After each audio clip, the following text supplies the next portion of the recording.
The desert was silent, too silent for war. A column of T-72 tanks crept across the flat expanse near the Saudi-Kuwaiti border, their engines low, turrets scanning. In the distance, dunes shimmered in the heat. No enemy in sight. No incoming fire. Just the steady clank of Soviet-built armor rolling forward with supreme confidence. Then the first tank exploded. It didn't smoke or burn at first. It shattered its turret, blasted off the hull as if struck by an invisible fist. Seconds later, a second tank burst into flames. Then, a third. The formation erupted in chaos as Soviet-trained crews scrambled to react to a threat they couldn't see. There were no enemy aircraft overhead, no jets, no artillery. Just open desert. What they didn't know, what they couldn't even imagine, was that they were being watched by men hiding over 2 miles away, sitting behind desert berms with tube-launched, wire-guided missiles, staring into thermal sights and calmly squeezing triggers. The TOW missile was already in flight before the tank crews even knew they were in danger. This was the moment Soviet commanders had never prepared for. The death of armor from beyond its own reach. For decades, Soviet doctrine had banked on the survivability of tanks through sheer weight, thicker armor, lower silhouettes, explosive reactive plating. But none of that mattered now. The TOW missile flew fast, steered mid-flight, and struck with surgical precision. It didn't need a tank battle. It needed a single operator, a steady hand, and a clear shot. Across Iraq, Afghanistan, Angola, and Lebanon, a terrifying pattern had begun to emerge.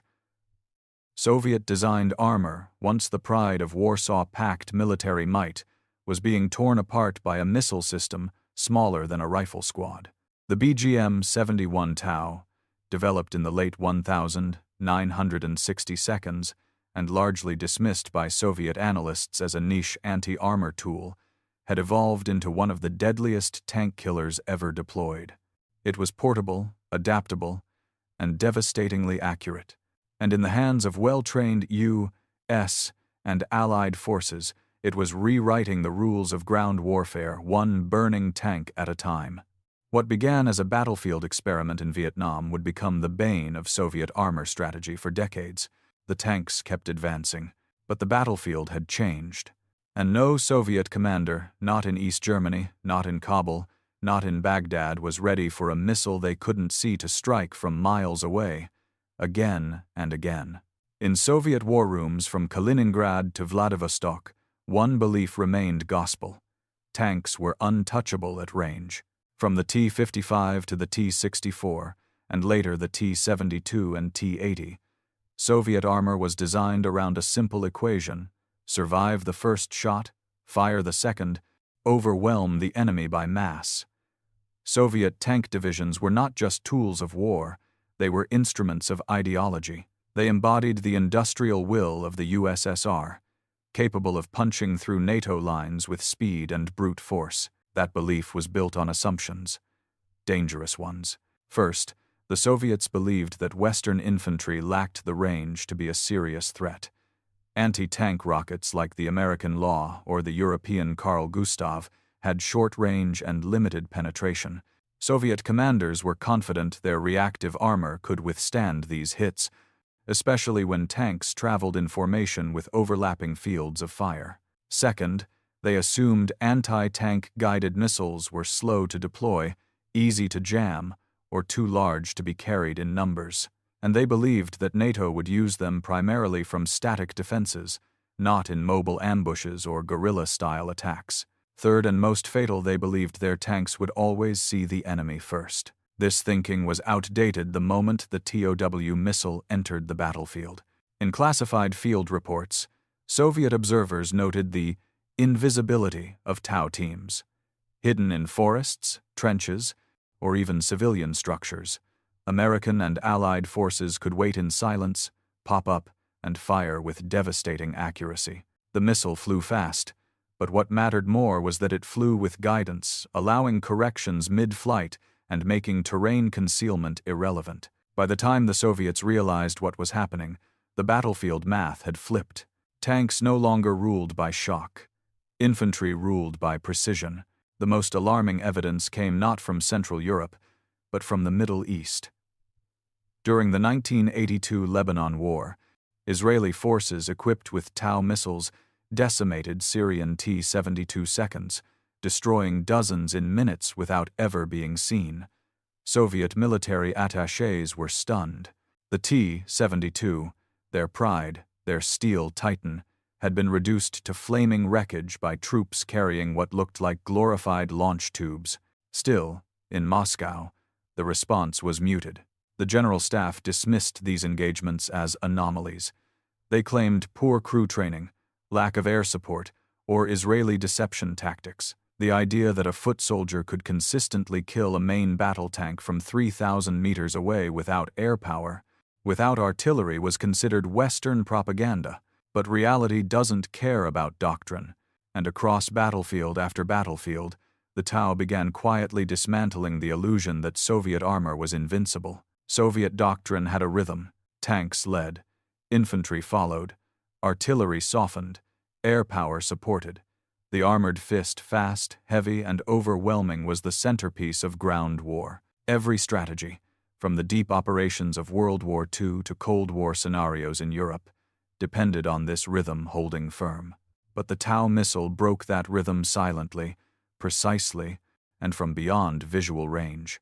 Until the 1,970 seconds, anti-tank weapons were seen as defensive tools. The RPG-7 was lethal but short-ranged. The American M72 LAW could dent older tanks, but was ineffective against the newer Soviet designs.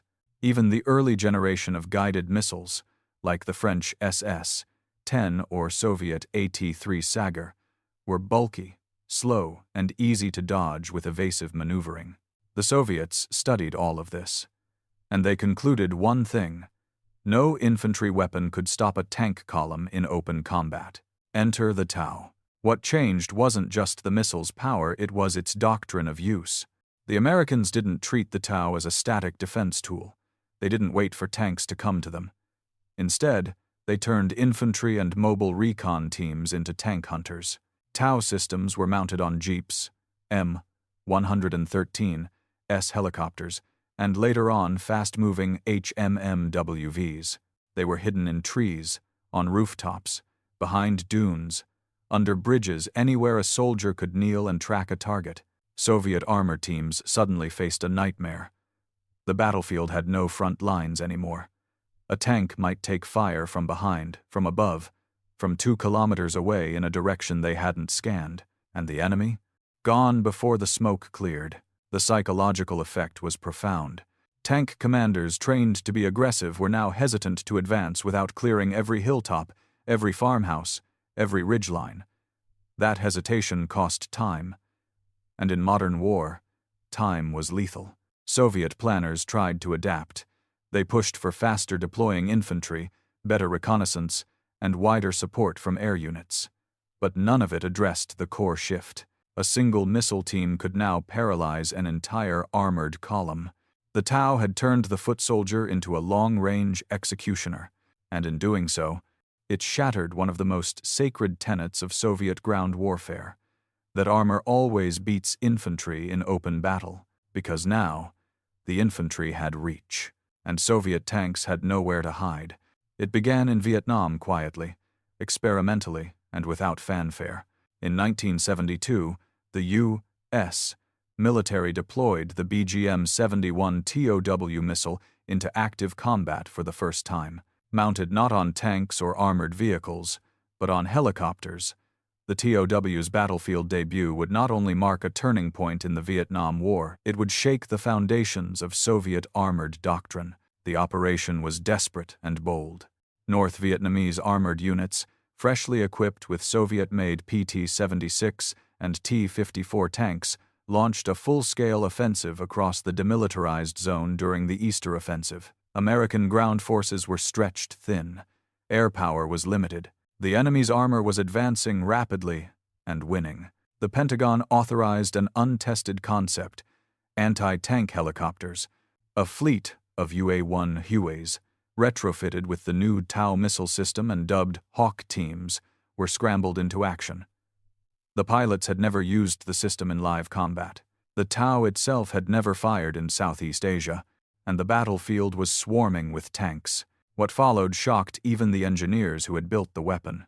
In one engagement near An Loc, 4 Hueys equipped with TOWs destroyed 11 enemy tanks in under 30 minutes, all from standoff distances that kept them outside the effective range of anti-aircraft fire. One crew reported guiding a missile onto a moving T-54 at over 2,000 meters and watching it detonate with such precision that the turret was blown off the hull. There was no warning, no time for evasive maneuvers, no retaliation.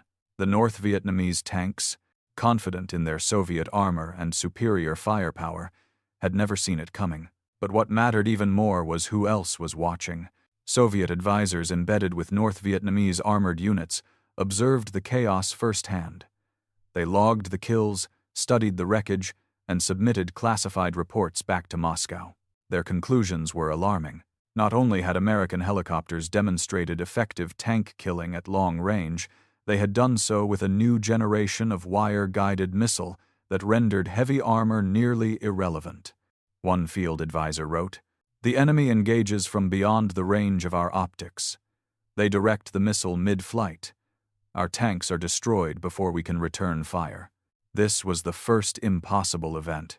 Not a battle won with tanks, not a dogfight in the skies, but a silent strike launched from miles away by an infantry-deployed missile that defied everything Soviet generals had been trained to believe. The TOW had entered the war, and the age of tank dominance was over. The first reports that reached the Kremlin were treated with skepticism. American helicopters destroying tanks from over 2,000 meters, a wire-guided missile hitting moving targets in jungle terrain, entire armored columns neutralized by a handful of pilots with no direct fire support. To Soviet commanders steeped in the gospel of armored superiority, it sounded like fantasy or worse, propaganda. The Ministry of Defense issued its standard response: unverified, theater-specific, not replicable under European conditions. In their minds, Vietnam was an anomaly, a guerrilla war, far from the kind of mechanized slugfests they were preparing for in Germany, Poland, and the Fulda Gap, and so they dismissed the TOW as a novelty. They claimed it was too expensive to field in large numbers, too complex for average troops, too delicate for battlefield conditions.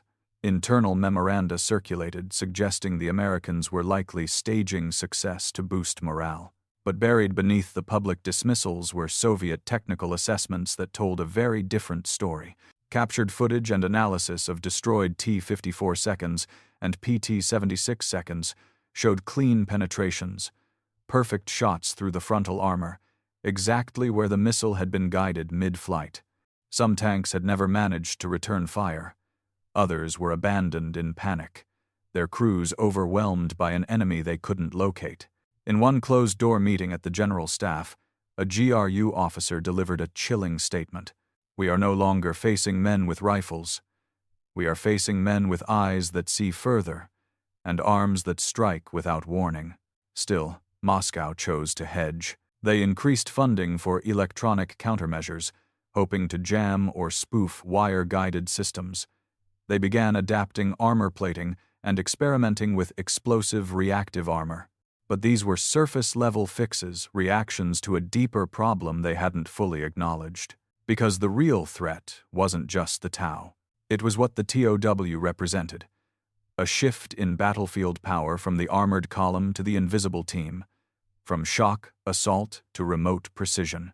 Soviet military culture, shaped by the raw, steel-willed victories of World War II, simply could not accept that a missile the size of a fence post could reduce their prized tanks to smoking wreckage, and so they built more tanks, bigger, faster, heavier, as if armor alone could stop a missile already designed to ignore armor entirely. It would take another decade and another war for that illusion to die. But by then, the TOW wasn't just deployed, it was everywhere, and the Soviets still refused to believe, until it was far too late. Soviet planners had drawn a line. If the TOW was a threat, it was only because of the platform that launched it. Helicopters. To them, The danger came from above, not the ground, and so they built their counter-strategy around that assumption. They increased anti-air patrols, deployed radar-guided AA guns, tightened air corridors, and trained MiG pilots in ambush tactics against low-flying choppers. Doctrine shifted to emphasize layered air defense. The battlefield would become a net one that no missile-carrying helicopter could penetrate without being detected, tracked, and destroyed. But they were solving the wrong problem. While Moscow focused upward, the TOW was moving downward onto the ground. By the late 1972, U.S. and NATO forces had begun fielding TOW missiles in configurations the Soviets had not anticipated, mounted on jeeps, Humvees, and even ground tripods manned by small infantry teams. The helicopter was only one head of the Hydra. Now, the missile didn't have to fly in with a roar. It could wait, silent and invisible, for a column of tanks to appear on the horizon. Soviet intelligence missed this shift entirely. Their battlefield simulations still assumed large-scale engagements between armored divisions. They planned for tank-on-tank duels. They expected air threats to come in waves, jets, then helicopters, then perhaps cruise missiles. What they didn't account for was a network of hidden TOW teams, dispersed across terrain, coordinated by forward observers, and capable of decimating armor with a single button press. In Germany, NATO drills showed this doctrine in action. U.S. troops would embed TOW launchers behind hills, inside tree lines, or atop barns. The missiles were pre-positioned, the range calculated, the trigger teams well-rehearsed. The scenario would begin with a simulated Soviet advance. It would end in less than 10 minutes with the entire enemy tank force marked destroyed, not by direct combat, but by remote missile strikes from teams the enemy never reached. Still, Soviet analysts insisted this wouldn't scale. They claimed TOW teams would be overrun quickly in a real battle, that infantry couldn't redeploy fast enough, that the wire-guided system was vulnerable to jamming or battlefield damage. But none of that proved true. In conflict after conflict, Lebanon, Angola, Afghanistan, TOW systems kept appearing in unexpected places, on rooftops, inside caves, buried under camouflage netting, and each time, they killed tanks before the tanks ever fired back. The Soviet Union had built its armor to survive the battlefield of 1945. But the battlefield of the 1980 seconds was something else entirely, and while they stared at the sky, waiting for helicopters, death came from the ground. The second wrong theory was even more dangerous than the first.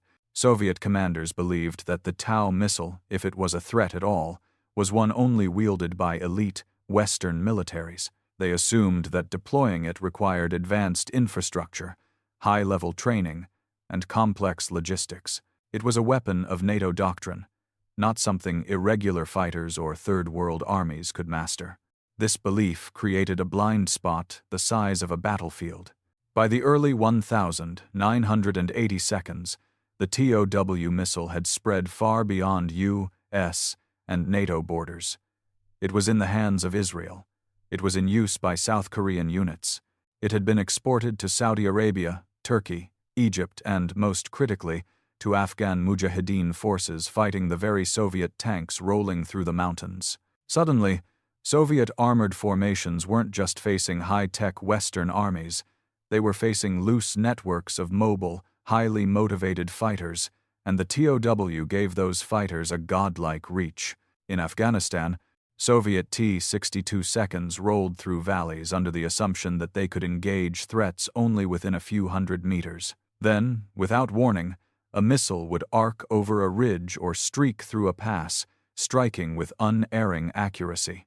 Crews would abandon their tanks before they ever saw the enemy. Captured video footage, smuggled out of Afghanistan, and later broadcast on Western television, showed Soviet armor exploding on mountain roads. In one clip, a TOW missile guided by a rebel operator hit the lead vehicle of a convoy, blocking the road. The second missile destroyed the last tank, trapping the rest in a deadly box. In that moment, Soviet doctrine broke again. What terrified Moscow wasn't just the destruction of its tanks, it was the realization that the TOW had become a universal equalizer. It required minimal infrastructure. It could be carried by 2 men. It could be hidden under a tarp.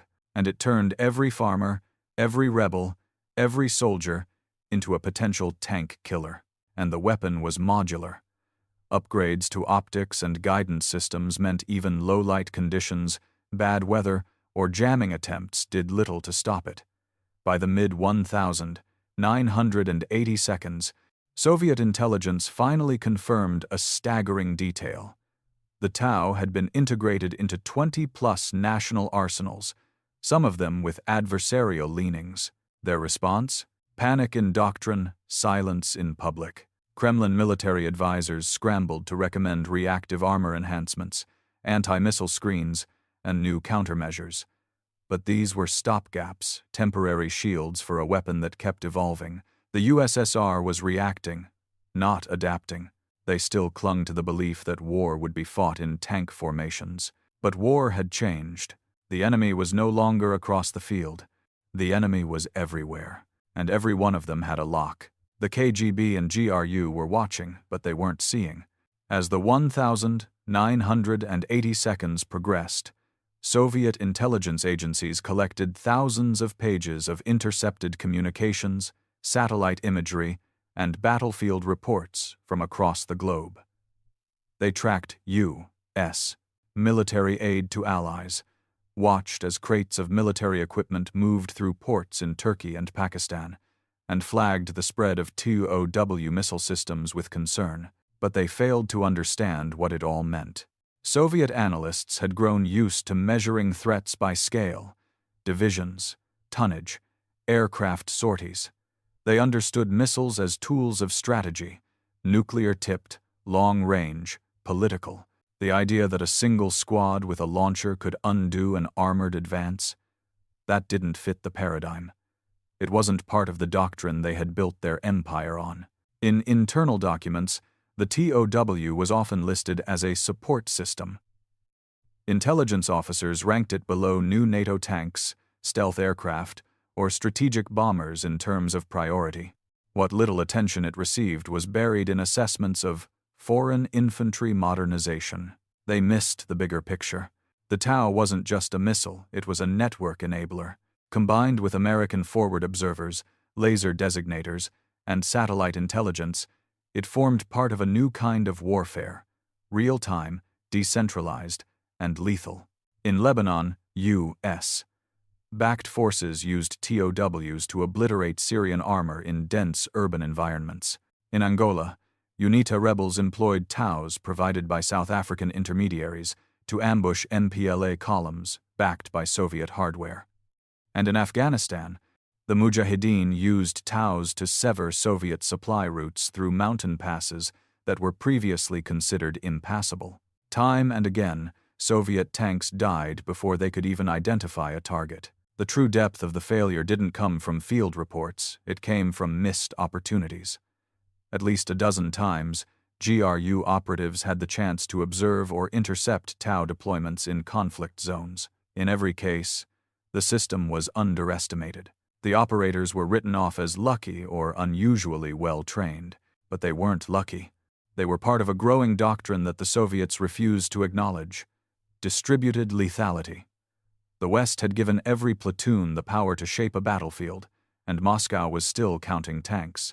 Even as late as 1989, a classified briefing at the General Staff Headquarters rated the TOW missile as a limited tactical threat in the event of a full-scale NATO-Warsaw Pact engagement. 2 years later, in the deserts of Kuwait, that limited threat would torch over 100 Soviet-designed tanks in a matter of hours. The intelligence had been there, but the belief had not, because sometimes the most dangerous enemy isn't the one hiding in the hills. It's the idea that your armor still matters. The TOW missile wasn't a miracle weapon. It was something more dangerous, a perfect system. While Soviet planners focused on tanks, the Americans had moved on to something else: battlefield integration.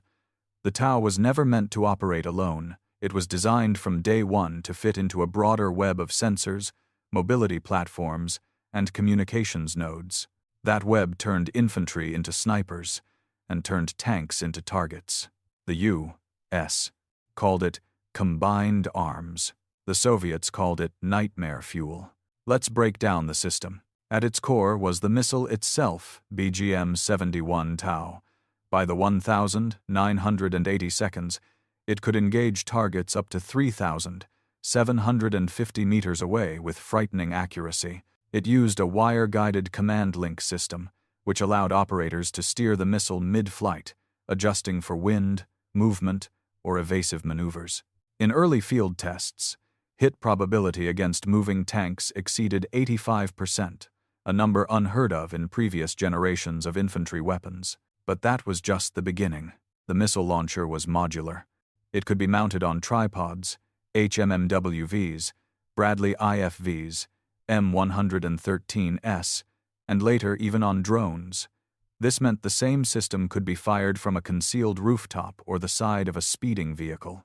Every battlefield, every terrain, had a viable firing position. Then came the optics, thermal imaging, night vision scopes, laser rangefinders. By the time of Operation Desert Storm, TOW teams could strike targets through smoke, in pitch black, and in sandstorms, conditions that rendered Soviet optics nearly useless. An M2 Bradley equipped with TOWs could destroy a T-72 from 2 miles away, from behind a berm, without even being seen. Next, the targeting network. TOW operators didn't act alone. They were tied into a broader command grid, often directed by forward observers, satellites, or reconnaissance drones. Enemy tanks could be tagged in real time and relayed to nearby TOW teams. The result? A Soviet tank could be destroyed by a missile team that never saw it but knew exactly where it was. And then came the training. The U.S. didn't just hand soldiers a launcher and hope for the best. TOW teams were elite, drilled relentlessly in ranging, concealment, coordinated fire, and rapid redeployment. In exercises, they practiced hitting moving targets with split-second timing, then disappearing before enemy artillery could return fire. Entire training courses were built around outwitting Soviet-style tank formations. The result of all this? Multiply the TOW's lethality across the battlefield. 1 team could stop a tank. 5 teams could erase a column. 100 teams, deployed across a front, could prevent an entire armored corps from advancing without tanks, planes, or artillery. That's what happened in 1991. During Operation Desert Storm, U.S. and Allied forces used the TOW to systematically dismantle Iraq's Soviet-trained, Soviet-equipped armored brigades. From dug-in positions, Bradleys and ground teams picked off T-72 seconds at standoff range. In one engagement, a U.S. unit destroyed 35 tanks in under 30 minutes, without a single loss. The Iraqis never saw their killers. Neither did the Soviets. When Soviet observers debriefed the aftermath of Desert Storm, they didn't focus on airstrikes or stealth jets. They focused on burned-out tanks, all pierced in the same place, by the same missile. They realized then, too late, that the Americans hadn't just built a better weapon, they had built a better way to kill. The final lesson wasn't delivered in Europe or Afghanistan. It came in the deserts of southern Iraq, fast, brutal, and televised. Operation Desert Storm was meant to liberate Kuwait. But for Soviet-designed armor, it became a funeral. On the 24th of February 1991, U.S. ground forces launched their main assault across the Iraqi border. Spearheading the attack were the U.S. Army's M2 Bradleys, M1 Abrams tanks, and dozens of mobile TOW missile teams spread across a 300-mile front. Their target, the heavily fortified and mechanized Iraqi Republican Guard, equipped with hundreds of T-72 seconds, BMPs, and artillery all trained and organized under strict Soviet doctrine. What followed was not a battle, it was an execution. In one of the most shocking armored clashes of the 20th century, the Battle of 73, easting a single U.S. cavalry troop equipped with TOW-armed Bradleys and Abrams tanks engaged a full brigade of Iraqi armored forces. The Americans opened fire from beyond visual range, using thermal sights and satellite positioning. The result: more than 160 enemy tanks and armored vehicles destroyed. American losses: 0 tanks lost, 1 Bradley disabled. And the majority of the kills came not from tanks, but from TOW missiles fired in volleys, guided mid-flight to destroy Soviet-made armor from over 2 miles away. To Soviet military attachés observing the war, it was worse than defeat. It was doctrinal annihilation. They watched as tanks they had once declared invulnerable, like the T-72M and the T-62, were turned into burning shells by tiny, crew-served launchers. Crews abandoned vehicles in panic. Some never even saw where the attack came from, and this wasn't a one-off. Across the theater, in battles like Medina Ridge, Al-Busaya, and Objective Norfolk, TOW missile teams repeated the same performance. Strike first, strike far, and never be seen. One particularly damning after-action report cited that of the 1,848 Iraqi tanks destroyed during the conflict. Over 60% were taken out by TOW missiles and other anti-armor weapons, not by airstrikes or tank-on-tank combat. It was a humiliation. The Soviet Union, teetering on collapse, had already been demoralized by the war in Afghanistan. But Desert Storm confirmed their worst fears. Their military exports, the very weapons that had propped up their global influence, were obsolete in the face of modern combined arms warfare. TOW missile footage was broadcast globally, thermal video showing pinpoint strikes on tanks, explosions caught in grainy black and white, glowing wreckage strewn across empty sand. These images didn't just demoralize Soviet allies, they destroyed the mythology of Soviet armor. For decades, the USSR had sold the world on the invincibility of its tanks. Now, every nation watching saw the truth: a wire, a warhead, a patient trigger pull, and it all goes up in smoke. The TOW missile didn't just kill tanks, it killed an idea. For nearly 4 decades, Soviet military strategy had placed armored warfare at the heart of global power projection. From the plains of Central Europe to the mountain passes of Afghanistan, tanks were more than tools, they were symbols. Symbols of progress, of industrial might, of invulnerability. But by 1991, that symbol had become a target. The aftermath of Desert Storm didn't just haunt Soviet generals, it shattered their credibility. Warsaw-packed nations, already questioning their reliance on Soviet arms, began rethinking everything. Why invest in T-72 seconds when a single TOW launcher could destroy one from across the valley? Even among hardliners within the Kremlin, the message was clear. The U.S. hadn't just built better weapons, it had built a doctrine that outclassed Soviet warfighting at every level. Here's what made it worse. TOW systems weren't high-end classified tech. They were mass-produced, reliable, and modular. By the early 90s, the U.S. had built more than 500,000 TOW missiles. Variants were everywhere on Humvees, helicopters, even robotic platforms. Soviet intelligence finally admitted in internal memoranda, "We underestimated the cumulative impact of guided infantry weapons. This oversight has made our primary export vulnerable across multiple theaters." It was more than military failure. It was ideological collapse, because the TOW proved that small teams, operating in isolation but guided by a broader network, could dominate heavy forces. This ran directly against Soviet centralized command doctrines, which prioritized massed formations and rigid control structures, and it proved something even more dangerous. The battlefield had gone invisible. Where Soviet generals expected mass movements, tank battles, and artillery duels, they now faced pop-up ambushes, ghost-like missile teams, and engagements decided by milliseconds, not hours. By the time the Soviet Union dissolved in December 1991, the TOW had already become a case study in Western military academies, not just for its lethality, but for the psychological and strategic trauma it inflicted. It changed the global arms market. It changed how infantry was trained. And it changed how enemies planned their wars, because now, every movement, every armored advance, had to consider the invisible reach of a two-man team and a wire-guided missile waiting on the far end of a thermal scope. Soviet armor had once ruled the battlefield, but the battlefield had changed, and the empire that built its strength on steel never saw the wire coming.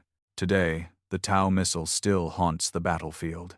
From the deserts of Syria to the plains of Ukraine, its silhouette, long, lean, silent, remains a quiet terror to armored crews across the world. In training simulators from Warsaw to Tehran, soldiers learn one truth above all.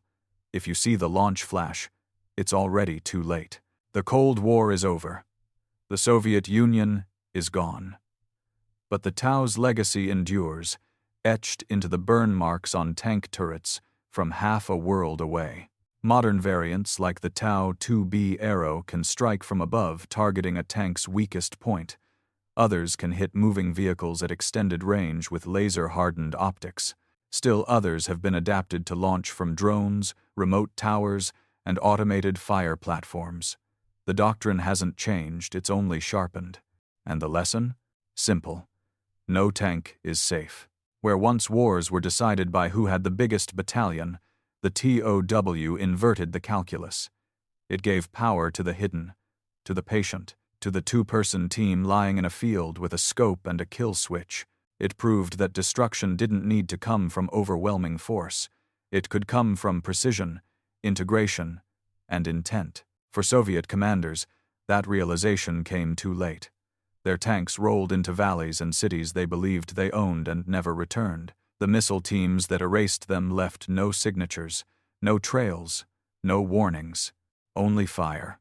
And long after the smoke cleared, after the steel had melted and the propaganda had collapsed, the TOW remained, not just as a weapon, but as a warning, to underestimate the invisible, to never trust doctrine over adaptation, and to remember no matter how thick the armor, how loud the engine, or how fearsome the name, it only takes one wire to pull it all apart.